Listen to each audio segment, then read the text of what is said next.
एक ही छत के नीचे मेरे 5 पति। होशियारपुर की सच्ची घटना। राज जानकर आपके भी होश उड़ जाएंगे।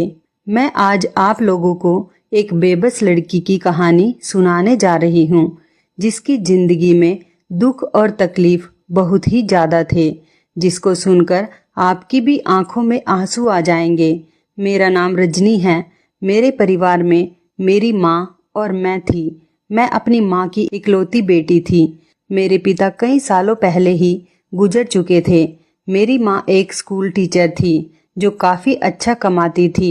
उनकी सैलरी से हमारा घर खर्च चलता था, जबकि मेरी माँ घर में ट्यूशन भी देती थी। मैं उस समय पढ़ रही थी, इसलिए मेरी माँ ने घर में काम करने के लिए एक लड़की को रख लिया। वो लड़की बहुत खूबसूरत थी और घर के सारे काम किया करती थी।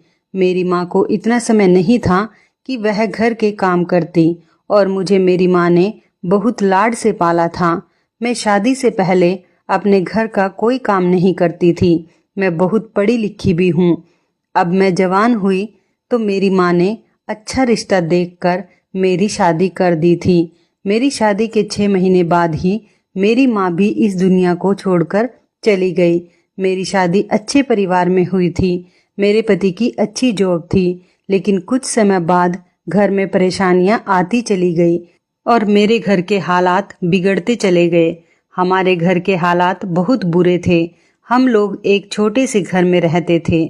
आज मेरे पति काम से वापस आए तो वो मुझसे कहने लगे कि तुम्हें वो लड़की याद है जो तुम्हारी शादी में बहुत नाच रही थी और बहुत प्यारी सी खूबसूरत लड़की थी जो तुम्हारे घर में काम किया करती थी और उसके लंबे लंबे बाल थे। मैंने कहा, अच्छा, आप निधि की बात कर रहे हो जो हमारे घर में काम किया करती थी। वो तो मेरी बहुत अच्छी दोस्त थी। मेरे पति ने कहा, हाँ वही। मैंने आज तुम्हारी दोस्त को बहुत बड़ी गाड़ी में बैठे हुए देखा है। ये सुनकर तो मैं हैरान रह गई थी, क्योंकि वो तो हमारे घर में भी नौकरानी का काम किया करती थी। मेरी मम्मी के घर के हालात तो मेरे अपने घर से भी ज्यादा अच्छे थे। आखिर मेरी मम्मी जॉब किया करती थी और उनकी बहुत अच्छी सैलरी भी थी। वो वहां पर बर्तन धोने के लिए आती थी। निधि बहुत ज्यादा खूबसूरत थी। मैंने अपने पति से कहा कि निधि का गाड़ी से क्या ताल्लुक, वो हमारे घर में तो नौकरानी बनकर रहा करती थी। आजकल तो इतनी महंगाई है और आप कह रहे हैं कि वो बड़ी गाड़ी में बैठी हुई थी। मेरे पति ने कहा कि हाँ, मैं सच कह रहा हूँ। मैंने तो उसे बड़ी गाड़ी में बैठे हुए देखा है, इसलिए तो मैं तुम्हें बता रहा हूँ। मैं अपने पति की बात सुनकर हैरान हो गई। मेरे पति ने बताया कि शायद वो इसी मोहल्ले में रहती है। मैंने सोचा कि उसने अपना घर बदल लिया होगा। वो शादी से पहले मेरी बहुत अच्छी सहेली हुआ करती थी, क्योंकि वो बचपन से ही हमारे घर में साफ सफाई करने आती थी। धीरे धीरे जैसे वो बड़ी होती चली गई, उसे घर के सारे कामकाज अच्छे से करने आ गए और मैं उसके साथ बहुत खेलती थी। मुझे पता था कि वो हमारे घर में नौकरानी का काम करती है, इसलिए कभी कभी मैं उसे अपनी पुरानी चीजें भी दे दिया करती थी और कभी कभी मुझे अपने ऊपर बहुत घमंड आता था। मैं उसको कभी कभी अपने घमंड में आकर ये भी कह दिया करती थी कि मैंने तुम्हें ये चीज दी है, वो चीज दी है। अपनी दी हुई चीजों को कभी भी मुंह पर नहीं लाना चाहिए। शायद इसी बात की मुझे सजा मिल रही थी, लेकिन मैंने सोचा कि जरा उससे बात करके तो देखूं और पूछती हूँ कि उसके हालात इतने कैसे बदल गए। लेकिन जब मैं उसके मोहल्ले में गई और मैंने पूछा कि निधि का घर कौन सा है, तो उन्होंने मुझसे कहा कि वो निधि जो लोगों के घरों में काम किया करती है। ये सुनकर तो मैं बहुत हैरान हो गई थी कि अगर वो बड़ी गाड़ी में फिरती है तो वो अभी भी लोगों के घरों में काम करने क्यों जाती हैं, या फिर शायद बहुत ज्यादा अमीर लोगों के घरों में काम करती होगी। लेकिन जितने भी अमीर घरों में काम कर लो, आपको कोई इतने पैसे तो नहीं देता कि आप उससे अपनी बड़ी सी गाड़ी खरीद सको। मुझे इस बात पर बहुत हैरत हुई थी, ये जानकर कि लोगों के घरों में काम करने वाली लड़की के पास गाड़ी भी है, और मेरा पति जो कि सरकारी नौकरी करते हैं, उसके हिसाब से भी हमारे पास 2 वक्त की रोटी पूरी नहीं हो पाती। हमारे खर्चे तक पूरे नहीं हो पाते, क्योंकि मेरे 4 बच्चे थे और चारों बच्चों के बहुत खर्चे थे। मैं उससे मिलना चाहती थी, लेकिन वह अपने घर पर नहीं थी। पर मैंने उसका घर देख लिया था। जिस औरत से मैंने उसके बारे में पूछा था उसने मुझे कहा कि वो तो बड़ी अजीब सी लड़की है। आपकी क्या लगती है? क्या आप उसकी कोई रिश्तेदार हो या उसकी कोई दोस्त हो? उसने मुझे जिस तरह से देखा था, अगर मैं उससे कहती कि हाँ मैं उसकी रिश्तेदार हूँ, तो वो कहती कि फिर तो आप भी बड़ी अजीब हो। फिलहाल मैंने उससे कहा कि वो मेरी दोस्त हैं और बचपन से ही हमारे घर में काम किया करती थी, मैं उसको जानती हूँ। उसने कहा कि हाँ वो काम तो करती है लोगों के घरों में, लेकिन उसकी हरकतें बहुत अजीब सी हैं। उसके पास बहुत पैसे आ गए हैं, न जाने वो कहाँ से इतने पैसे कमाती है। इतने पैसे होने के बावजूद भी वो लोगों के घरों में काम करती है। वो औरत कहने लगी, मुझे तो लगता है शायद तुम्हारी दोस्त लोगों के घरों से चोरियां करती होगी, तभी तो उसके पास इतने पैसे आ गए हैं। मैंने कहा कि आपको किसी के बारे में ऐसी बात नहीं करनी चाहिए। मुझे अभी पता नहीं था कि निधि आखिर क्या करती है और क्या नहीं करती। वो मेरी दोस्त थी, इसलिए मेरा इतना हक तो बनता था कि अगर कोई मेरी दोस्त की बुराई कर रहा है तो उसको मैं ये बता सकूं कि आप उसकी बुराई करके गलत कर रही हो। उसकी बुराई नहीं कर सकती क्योंकि मुझे भी नहीं पता था कि वह क्या कर रही है। मैं 2 दिन के बाद फिर से उसके घर गई। इस बार तो वो मुझे मिल ही गई थी। वो मुझे देखकर बहुत खुश हुई और मुझसे कहने लगी कि मैं तुम्हें बहुत याद करती हूँ, लेकिन तुम्हें मेरी याद कैसे आ गई? मैंने कहा कि बस आ ही गई तुम्हारी याद। अब तुम ये बताओ कि तुम कैसी हो? वो मुझसे बहुत मुस्कुराकर कहने लगी। मैंने कहा हाँ मैं बिल्कुल ठीक हूँ। वो कहने लगी, मैंने तुम्हें 7 साल बाद देखा है। मैंने उससे कहा कि क्या बताऊं यार, बस बच्चों में घिर कर रह गई हूँ। 4 बच्चे हैं मेरे पास, इसलिए हमेशा उनमें बिजी रहती हूँ। आज बड़ी मुश्किल से तुम्हारे लिए वक्त निकाल कर आई हूँ। आज मेरे पति की छुट्टी थी, इसलिए बच्चों को उनके पास छोड़कर आई हूँ। कहीं लेकर जाती हूँ तो बहुत ज्यादा तंग करते हैं, इसलिए बच्चों को घर ही छोड़कर आई हूँ और सोचा कि तुम्हारे साथ थोड़ी गपशप भी हो जाएगी। उसने कहा कि अब अंदर आ जाओ। जैसे ही मैं घर के अंदर आई तो मैं हैरान रह गई कि उसके घर के हालात तो मेरे घर के हालात से भी बहुत अच्छे थे। उसके घर में एक बड़ी सी एलईडी लगी हुई थी और एक एसी भी लगा हुआ था। मैंने कहा कि ये सब कुछ क्या है? मैं तो तुम्हारा घर देखकर हैरान ही रह गई हूँ और मैंने सुना है कि तुम अभी भी लोगों के घरों में काम करती हो। मैं बहुत सोच समझकर बोल रही थी कि कहीं निधि को मेरी किसी बात का बुरा ना लग जाए। कभी वो ये सोचने लगे कि ये मेरी दोस्त होते हुए भी मेरे ऐशो आराम से जल रही है या फिर खुश नहीं है। कभी वो ये सोचने लगे कि तुम तो नौकरानी हो और तुम लोगों के घरों में काम करती हो, फिर भी तुम्हारे पास इतना पैसा कैसे आ गया कि तुम्हारे घर में हर चीज अवेलेबल है।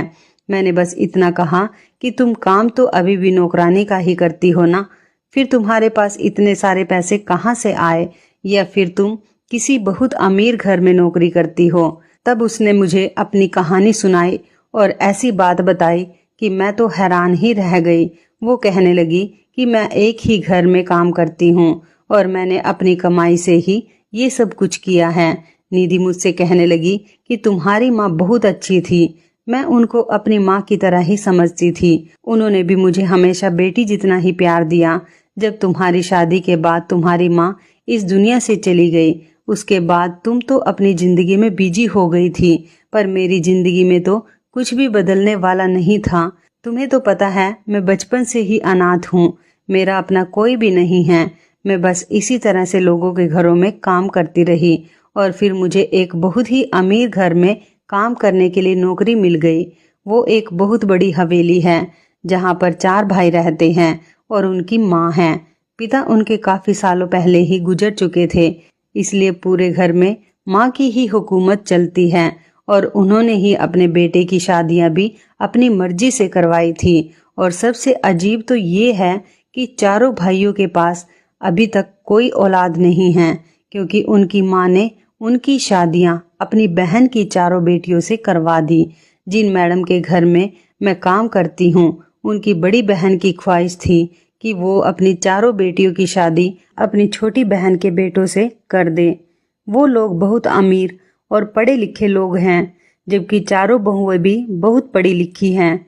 इसलिए उन्होंने अपनी बहन का कहा नहीं टाला और अपनी बहन की बेटियों को अपनी बहू बना लिया।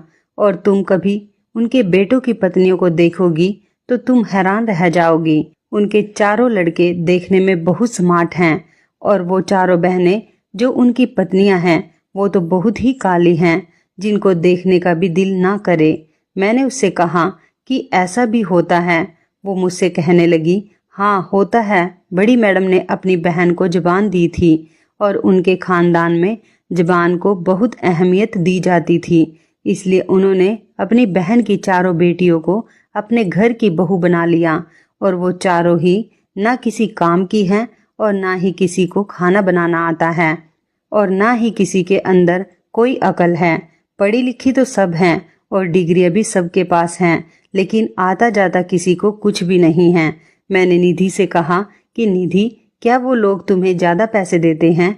उसने मुझसे कहा कि हाँ, वो लोग मुझे 40,000 रुपये महीना देते हैं। उनका घर बहुत बड़ा है, इसलिए उस घर के काम भी बहुत ज्यादा होते हैं और इतने बड़े घर का काम करने के लिए हर कोई नौकरानी राजी नहीं होती। मैंने उससे कहा कि तुम 40,000 रुपये महीना कमाती हो, तुमने इतना सब कुछ कैसे कर लिया? मुझे अभी भी निधि की बात समझ में नहीं आ रही थी। निधि मुझसे कहने लगी, क्या तुम मेरा राज जानने के लिए ही यहाँ आई हो? मैंने कहा, हाँ, मुझे भी तो बताओ अपने बारे में। मैं तुम्हारे बारे में जानना चाहती हूँ, फिर मैं तुम्हारी दोस्त हूँ। मैंने उसको बताया कि मेरे पति सरकारी नौकरी करते हैं, ज्यादा अच्छी पोस्ट पर नहीं हैं, लेकिन सरकारी नौकरी में फायदे तो होते ही हैं। फिर भी हमारा घर ठीक से नहीं चलता, बहुत तंगी के बाद गुजारा करना पड़ता है, बहुत मुश्किल हो जाती है। बच्चों का खर्च भी पूरा नहीं होता। एक तरफ बच्चों का खाना पीना और दूसरी तरफ बच्चों की पढ़ाई की चिंता लगी रहती है। स्कूल ट्यूशन की फीस में भी काफ़ी दिक्कत आती है। जिंदगी में कोई खुशी नहीं रही है और जिंदगी में कोई सुकून भी नहीं है। निधि मुझसे कहने लगी, जब तुम यहाँ से जाओगी तो तुम्हारी जिंदगी में भी खुशियाँ आ जाएंगी और सुकून भी। मैंने उससे कहा कि क्या मतलब है तुम्हारा? मैं समझी नहीं। उसने मुझसे कहा, मैं तुम्हें बाद में समझा दूंगी, पहले इधर आओ, मैं तुम्हें कुछ बताती हूँ। वह मुझे एक कमरे में ले गई, शायद वो उसका बेडरूम था। बेडरूम में भी बहुत अच्छा और महंगे वाला फर्नीचर पड़ा हुआ था और उधर भी एक बड़ी सी एलईडी लगी हुई थी और एक तरफ बहुत बड़े और खूबसूरत सोफे पड़े हुए थे। कमरे की डेकोरेशन कमरे की खूबसूरती को बढ़ा रही थी और उसके घर में हर तरह की फैसिलिटीज मौजूद थी। मैं उसके कमरे को और पूरे घर को देखकर काफी खुश हुई। उसके कमरे में हर तरह की कीमती चीजें मौजूद थी। शायद उसको ऐसी चीजों का शौक था और उसके पास बहुत सारा मेकअप का सामान था, जिसको देखकर मैं हैरान रह गई थी। जो लड़की कभी मेरे पहने हुए कपड़ों को पहनती थी और जो मेरा इस्तेमाल किया हुआ मेकअप लगाती थी, आज उसके पास इतना बहुत सारा मेकअप देखकर मैं तो दंग ही रह गई थी। अभी भी उसने मेकअप किया हुआ था और वो बहुत ज्यादा खूबसूरत भी लग रही थी। मेरी शादी को 7 साल हो गए और मेरे 4 बच्चे भी हो गए। उसको 7 साल बाद देखने के बाद भी ऐसा लग रहा था कि जैसे वो अभी पहले की जैसी है। जब औरत माँ बनती है और गृहस्थी में पड़ जाती है, तभी उसकी हालत थोड़ी बहुत खराब हो जाती है, वरना जिन औरतों को घर गृहस्थी की टेंशन नहीं होती उन पर शायद कोई फर्क नहीं पड़ता। वे एक एल्बम उठाकर लेकर आए और कहने लगी कि तुम इसको देखो, फिर मैं तुम्हें बाकी की बात बताऊंगी। जब मैंने एल्बम खोलते ही उस एल्बम के पहले फोटो को देखा तो मेरे कदमों तले से जमीन ही निकल गई थी। उस फोटो में उसके साथ एक आदमी खड़ा हुआ था, जिनकी शक्ल कुछ ज्यादा अच्छी नहीं थी। वो तो बहुत उम्रदराज आदमी लग रहा था। मैंने निधि से कहा, निधि, तुम्हारी शादी भी हो गई है, अब तुम्हारे पति कहाँ है? हो सकता है काम पर गए होंगे। उसने मेरी बात का कोई जवाब नहीं दिया और मुस्कुराने लगी। लेकिन जब मैंने आगे की एल्बम खोली तो उसको देखते ही मेरे कदमों तले से जमीन निकल गई थी। दूसरी तस्वीर में भी निधि खड़ी हुई थी और उसके साथ में जो आदमी खड़ा था वो कोई और था। इसी तरह जब मैंने आगे एक और तस्वीर देखी तो उसमें भी निधि के साथ कोई तीसरा आदमी खड़ा हुआ था। उसके बाद जब मैंने चौथी बार तस्वीर को देखा तो उसमें भी निधि के साथ कोई चौथा लड़का खड़ा था। धन्यवाद।